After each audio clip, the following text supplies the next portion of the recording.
मुझे खुशी है कि हम ब्राजील में डिजिटल पब्लिक इंफ्रास्ट्रक्चर के लिए सेंटर ऑफ एक्सीलेंस बनाने पर काम कर रहे हैं।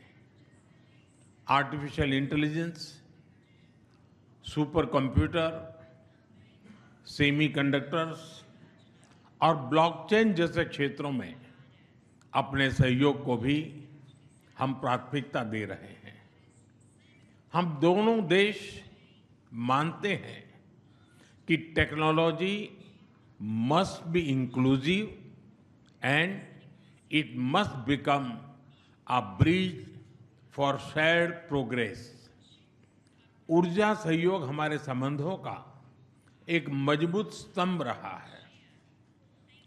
हाइड्रोकार्बन के साथ साथ हम renewable energy, ethanol blending, sustainable aviation fuel ऐसे अनेक क्षेत्रों में भी सहयोग को और अधिक गति दे रहे हैं।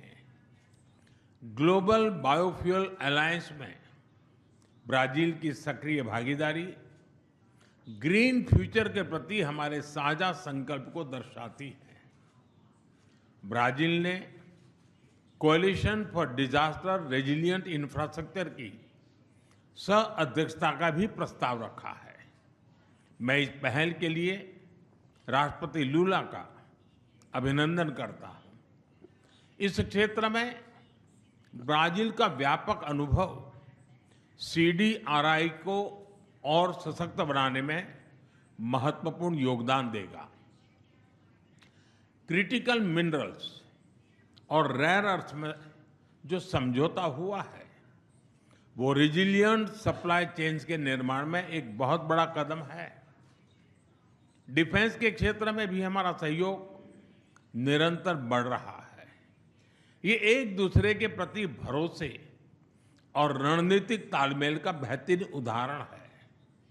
हम इस विन विन पार्टनरशिप को आगे भी और मजबूत करते रहेंगे। हम कृषि और पशुपालन क्षेत्र में अपने साझेदारी को भविष्य की जरूरतों के हिसाब से नए आयाम दे रहे हैं। Climate resilient in agriculture, precision farming और बायो फर्टिलाइजर जैसे क्षेत्रों में हमारा सहयोग दोनों देशों की फूड सिक्योरिटी को मजबूत करेगा।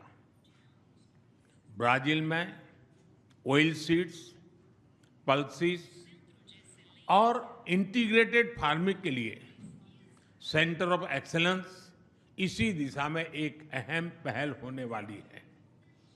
हेल्थ और फार्मा के क्षेत्र में भी सहयोग की अपार संभावनाएं हैं।